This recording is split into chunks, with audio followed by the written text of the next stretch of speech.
อันเพื่อนเนาะใครจะบุผิดตอนนั้นเพิ่นแห่ฮะคนใหญ่ชุมเจ้านี่มาในบ้านนี่ยาดอกอ๋อจังว่าแท้เอาเขาเป็นหูนิสัยเนาะเอาในเด็กน้อยเนาะเอากันก็นั่นแหละ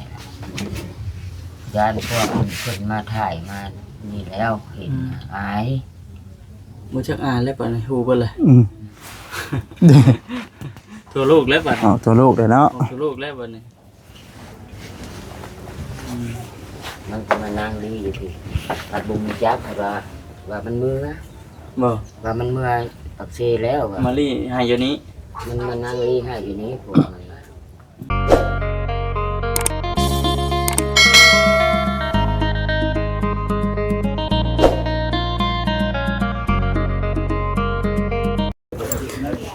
พี่น้องเนาะกราบทักทายสบายดีเด้อพี่น้องเด้อเนาะสบายดีขอบคุณพี่น้อง FC เบิร์ดสุขุสู่คนพี่น้องเนาะจ้ะเข้าเบิ้ลเนี่ยเอาเบิ่เลยดิสบายดีแล้วมีตัวเด้อสบายดีเนาะดังฟืนดังไฟเฮ็ดยังน่ะสบายดีเจ้าเราสิดังไฟเฮ็ดหยังน้ำกระทิงได้กินบ่กินแล้วว่าสิกวนเพิ่นเหลือกินให้เด้โอ้ในถ้วยให้เด้เพิ่นแบ่งมาให้อยู่บ่เพิ่นแบ่งอยู่เด้ตัวใดเพิ่นเหลือแล้วเพิ่นกินบ่เบิดแล้วมีหยังเพิ่นเฮ็ดอยู่คือเทินใหม่มื้อนี้แต่เช้าเพิ่นได้ขึ้นจะได้พุทธไผเป็นไก่นะ7:00 นในตู้ว่าแก่เพิ่นบ้านนี่แหละแสดงว่าทั้งน้องเพิ่นหาลายอยู่เนาะหาลายแบบเขาเจ้าบ้านนี่เขาเจ้าแบบช่วยกันเขาเจ้ามาแต่เด็กแห่พวกแห่พามจุ๊บเจือได้เอาบัดทั้งน้องๆเพิ่นผิดกันตอนใดซั่นแห่แล้วบ่หรือว่ายังบ่ทันแห่ครับตกแตกตะคืนนี่พุ่นอันนี้น่ะตกแตกกันซื่อๆเนาะมีตู้ได้ยินอยู่บ่มาถามผู้ใกล้แล้วพี่น้องเนาะเข้าก็บ่ได้ว่าดังเลยตกแตกกันนั่นแหละธรรมดานี่เด็กน้อยผัวมีเมียเนาะคนที่ใจฮอดน่ะเตะเมื่อคืนนี่พุ่นออกแปลกๆแล้วกินข้าวบ่เผื่อแบบเกิดนะเมียเวียกกลัวอยากกินข้าวแต่ว่าเมียนี่ยากเวียกคือว่าเท่านั้นแหละซาได้ยินจักน้ำข้าวคักดอกคือเช้านี่ก็ตื่นมาเขาก็ให้ทุกคนให้เลยไม่ยังมันเห็นยังก็โอ้ยยังเอาไหมตีมันลดได้มันบัวได้อันหูอย่างใดเห็นบ่เวียงระบาดใส่บริปาขางเราในตุ่นมันเราหูด้วยคำรับไม่เฮือนเป็นหลังจุดบ่มันถึงหูไปสักค่อยว่าใหญ่ซื้อค่อยบ่น้ำเมื่อคืนนี่ค่อยเมื่อไรมาเองเช้าเนาะเพราะว่าเห็นในคลิปกับเจ้าคือว่าแล้วพี่น้องเลยคือให้ปีอยู่ใช่ไหมไปพิษไปเถียงกันไปเลี้ยวกันยังนะเพื่อนชานก็คือว่าเห็ดจนเลี้ยวจนทั่วเลยผัวไปจากเมื่อเมียผัดบ่ให้เมื่อนะบัดเมื่อคือว่าจากเมื่อมือเที่ยวจะขึ้นเลือดเนาะโอ้ยในผัวเมียเนาะในเด็กน้อยมันปอกแปกกันเนี่ยนั่นแหละบ่พ่อที่เป็นเรื่องเป็นคนมีจังหรอกคนที่ใจฮ้อนสิเป็นเรื่องส่วนเราเป็นดิข้าวให้บอกอยู่อดน้ำสิโตวิทย์มื้อนี้ก่อนอายบ้านไหนเมืองได้เฒ่าแก่เป็นหลังมาเลยใครแต่ว่าบ่ผิดตอนนั้นเฒ่าแก่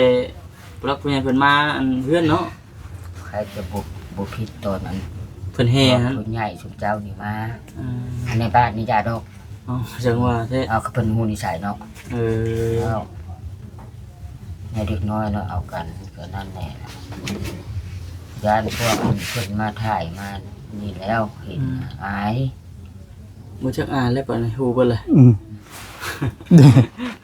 ทั่วโลกแล้วบัดทั่วโลกเลยเนาะทั่วโลกแล้วบัดนี้มันก็มานั่งลีอยู่ที่ปัดบุญจักว่ามันมือบ่ว่ามันเมื่อปักเซแล้วมาลีให้อยู่นี้มันมานั่งลีให้อยู่นี้ผมบัดนี้เราจะไผเห็นแล้วค่อยเราไม่ชอบเราแม่นดีแล้วว่าลูกมันหามเป็นวิชาอดเอาลูกเอ้ยอย่าอายเพิ่นมันบ่ได้โตบัดนี้คือหลายคนก็เห็นแล้วเขาก็ลั่นไม้ละหามันมาถามเบิ่งเนาะแต่ละเข้าพระขวัญผู้เดียวเข้าพระขวัญผู้แก่ก็ให้ไปนำให้เมียแล้วสิเองใดก็บอก ยานั่นพวกที่ว่าเพิ่นถ่ายทำมาพ่อหั่นนะพ่อจุ๊บเจือ อืม เบิกจากปีลับทางนี้นะนี่ได้ ว่าสิปิดเราปิดบ่ได้ติเนาะ ความลับบ่มีในโล คนเราบ่มีในลูกไปตู้บ่ได้แต่กระจายบัดนี้โอ้ เฮ็ดมันเป็นพี่สัง10อย่าง5ใจ5ก็อดเอากว่านี่บ่ผู้ใดก็ได้แต่ดู มื้อวานนี่ก็คือว่ายิ้มแย้มแจ่มใสอยู่เนาะบ่สลีเนาะ โดย มันคือว่าคนบอกคนยังลงไปนะแต่ว่าแม่ตู้เราว่าหากระปิดตอนกลางคืน คือนี่นะ ผมอมแอม คืนนี้ก็ดึกเติบแล้วหลังจากนั้นแล้วก็เข้าบ่ได้ในพิษดอกเอาเครื่องคุณขอมันบ่เห็นหูเนาะคือไปอันนี้ก็เห็นแต่ในนี้นี่เนาะ อืม ไปเฮ็ดได้เฮ็ดกินบัดนี้ตักหนึ่งข้าวจะก็น่ากันนั้นเพื่อนเขากับผู้ที่เข้มแมทอยู่ สาเหตุที่ผิดกันก็คือ บัดนี้รถเอาไป ค เฮื รัว อน นะอยาก เพื่อน กิน เบา เขา มา พี่น้อง นะ เนาะ อืม โอ้ยกินข้าวเกิดเมียแบบอยากน้ำเบียกแน่ พัวมันกระโดดได้ชาวบ้านมันเข้าอยู่กินแต่มันได้ แต่ละมื้อแต่หมอนี้แต่มันยากมันคือว่ามันบ่ให้เมียมนเฮ็ดเอามันยากพุกไปเลยมันก็ดีอยู่บักนี่ก็เด็กน้อยหมู่ความ อืม ค่อยดีว่าดีมีความทราบไป ใกล้เนาะ โอ้ยเขาก็เบิ่งคือกันเขาเลือดเบิ่งเมียจะกินกบเมียพยานกบ อืม กบเต้นไปบริหารกบอีแต่นะห้องปากกามา กบเฮ็ดให้เมียกิน เออ อืม เด็กน้อยมันยังหูแทงเมีย ยังจักเลยเนาะ หูแต่บักเซ อืม เขาสะดาก็บ่งว่ามันเฮ็ดอันนั้นอันนี้เฮ็ดว่าอดเอาลูกเอ้ยแบบบ่มีพาดอกสิคือสิโตหากว่าเอาเดียวเพื่อนชาดันเป็นได้เบิดพื้นซอยบุญสิโตลูกหลานเอ้ยอดเอาเดียวบางคนเอากันจนหัวงอกหัวเจ้าตายพักกันยังบ่มีเฮือนอยู่ยกตัวอย่างคือกันนี่ อื บอก ม เอาอดเอาซ้ำนี่แล้วอันใดนักเป็นวิชาเนาะเบิ่งแย่งเอากันได้เอากันแล้ว อืม ชั่วกระพีอดเอากันบ่ อ่าฮะถือว่า แม่นมีแต่ค่อยเขาอีหมดงานผู้ใดก็มาบอกเบิดเช้านี้ บ่ โอ้ยผู้ใดมาเขาสิบ่ปุ่มปุ่นเขาหายเขาบอก บอกสอนเลยเนาะในสิ่งใดที่มันดีเห็นแหละ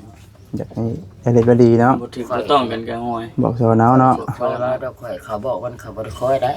เขาทำแต่ทางแท้ ประทางแค่เลย โอ้ย ในตู้บอกแน่ได้สิ บอกนะบอกว่าดัง เออ คือเอ้ยเป็นนั้นในนี้บอกข่าวเฮาบ่มี ก็เมาเนาะ เอาไปสิไปใช้การทหารเหมือนกันแล้วมันคือชาติชาติเขาเบื่อเขาแล้ว เดี๋ยวใส่การทหารเลยเด้อ โอ้ยกว่า โอ้ย นะเพราะพวกที่ไปปีเลย ยังถึงจากกับเบื่อกันแล้ว ผ่านหนาวพันฮอนเบิดอะทุกที่สิดอกบอกข่าวโอ้ลมทางที่ดีอ้าว อืม เขาพังเฮาก็พังเขาบ่พังนี่ก็อยา ถ้าบอกเลยได้เนาะ บอกแล้วมันอย่างนี้เฮาก็บอกไปทีเล็กทีน้อยแหละเฮาสิบอกกับลูกเฮาอยู่มันบ่ได้ มัน ได้ ก็บ่แม่นเนาะตู้เนาะ บ่แม่นแล้ว เด็กน้อยของมือนี่มันจะคือจะรุ่นพ่อรุ่นแม่รุ่นค่อยได้ อ่า แล้วไปบุญที่ตายพ่อแม่ว่าบ่ต้องไปลูกเขาแก้มแตกใช่แล้วเลยบ่ได้เห็นบุญ บ่ได้ไปใช่ บ่แต่เอาผัวก็บ่ได้เคยเห็นบุญเฮ็ดมันสร้างอันบุญเขาเต้นเขาดองอะนะคันว่าวัดเลยคือบ่าวลาวเขาเรามาหั่นแหละบ่เฮ็ดค่อยจนว่าค่อยไปลงวัด2-3เดือนแล้วครูศีลค่อยลงอะลาวกับครูศีลบ่าวลาวนี่ก็เมียเรา บ่ โอ้ยมาลงวัดลงว่า อืม ค่อยอยู่พี่ค่อยบ่จักทันนะเดี๋ยวนี้ค่อยย่างบ่จักทันแล้วค่อยย่า อืม มันก็ไกลเติบพุ่นนะครูชินนะชินแปดชิน15บ่ราคาบ่ได้ใช่แต่ว่าชินดับชินบ่ดับ อืม หลังบ้านมันมีอันกินมันอย่างแน่ก็ลงไปใส่ขันอย่าทำจะได้แม่นล่ะหรือว่าเป็นบ่ได้ทำบุญบ่2-3เดือนได้นี่ว่า อืม เขาจะอยู่ดีนะเอาบ่ได้ป้าดอกทูบเทียมเข้ามาละไต อืม แล้วค่อยก็ศาสนาพุทธเอง โดยเป็นได้จะตั้งมีตู้เขาวน้ำซ้ำปลายังพอมีอยู่มีกินอยู่บ่ข้าว ข้าวค่อยเห็นบ่ โดย ยังมุ่งชิปไปโลแล้วข้าว 10 ค่อ ไป ย โล ข้าวกินค่อยเองนี่ได้ โดย แม่น อืม อันข้าวอันนี้แหละข้าวกินร่วมกับช้างอันนี้เป็นยังมุ่งชิปไปโลนี่แหละ 10ไปโล อืม ถ้ามันหลายคนเนาะ อืม หลายคนกินได้ หมายเหตุเรื่องไปมีแต่ช้าง บัดนี้เรื่องทางเพื่อนของทางมีตู้ได้จ้ะเมื่อใดเพิ่นดำเนินการ จักเพิ่นว่ามื้ออื่นมื้อนี้ช้างเนี่ย โอ้มื้อ มา อื่น เลี้ยงมาผู้เดียวมื้อนี้มาแล้วบ่ได้เฮ็ด โอ้ มื้ออื่นสร้างมาแล้วเพิ่นสิมาขึ้นมาเพียงเพิ่น มือในแม่นดำเนินการเนาะ โดยได้กินเพิ่นว่าในนั้น อืม เอาง่ายถ้าทางงานสร้างเพิ่นสะดวกมื้อใดก็แม่น บ่มื้อนี้ บุ เพิ่ ก น มื้อย า นั้ ก น บุญในบ้านเขาเจ้ามื้อนี้ เอาบุญยังนะ บ่ฮู้บ่อุลีแล้วบอก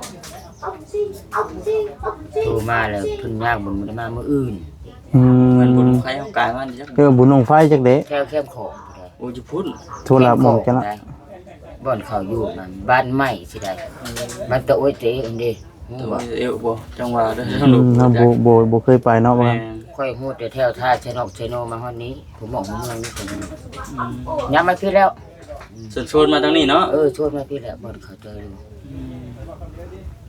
สร้างให้กับเจ้าบ่ทันเห็นเนาะ ยัง อืม เท่าแล้ว จัก อื ค ม น อืม 2 คนเลย3กับบ่าวเวียงบ่าวเวียงบอกแบบว่าตู้นั้นก็แบบว่าพวกที่เพิ่นช่วยเหลือนะ เจนไปช่วยเหลือเขาก็เป็นช่างเลยเอาเขามาเฮ็ดเลยนะ อื แต่ ม ก็แม่นไปนั่นดอก อืม เนี่ยบ่ช่างกันให้เท่าเลย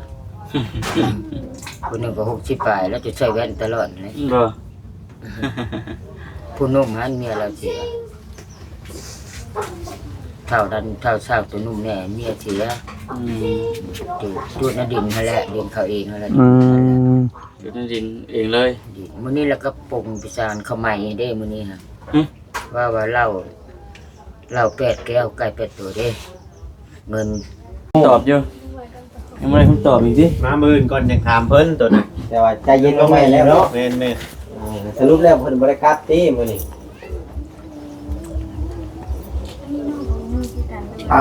ยังตอบบ่ได้ ก็บ่ได้อีกบ่ต้องให้เพิ่นกัดก็ยา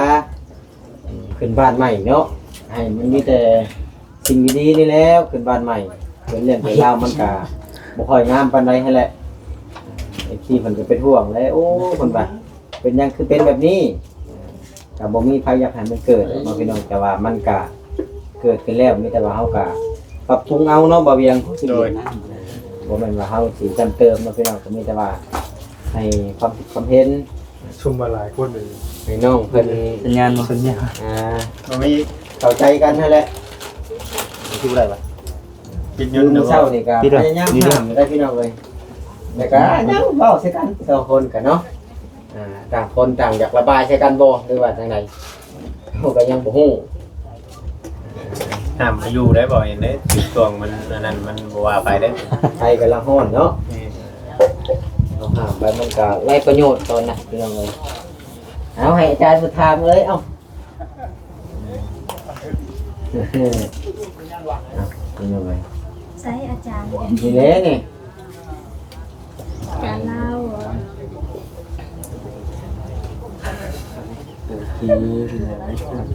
ก็คือว่าคั่นแหละ เปลี่ยนกันเลย สวยเด้อ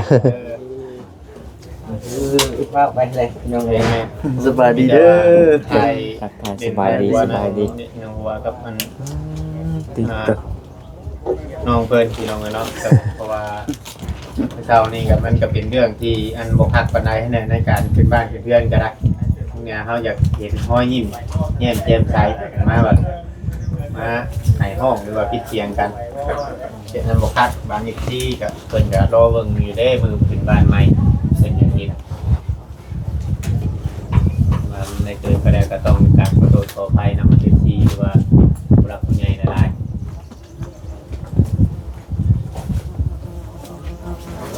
เจ้าน่ะกินจะบอกเขานะบ่ได้กินข้าวเลยแล้ว ค่อยไปนี่เด้อค่อย น้องเตงบ่ได้กินข้าวเลยจังน้อยกินหากินได้น้องเตง เนาะ เป็นกระเพาะอะไร พอต้องการบัดทองแพงเลยสิ ทิ้งแล้วอีกเจ้า อืม พอไปสองคนน่ะพอแห้งอีก โอ้พี่น้องเนาะตั้งใจ เป็นจังไดคือว่าบ่กินข้าว คนเขาคนน้ำทั้งนั้นพี่น้องเอ้ยเนาะโอ้มีสองสอบด้วยบ่นะ วันหานี่คือเพิ่นอันอยากกินข้าวนี่บอกก่อนคิดกันนะ เอาแล้วมันสิมาทำแบบนี้ โลกอยู่นี่ เพ เนาะ ราะว่าอันนั้นจะผิดกันนั่นน่ะ ทานมาแล้วปลาน้อยปลาใหญ่กับทานมาแล้วจับมา เอาฟันกับเอ้าเดี๋ยวพ่อแม่จัดการเท่ากันนี่ ติดจอกกูละ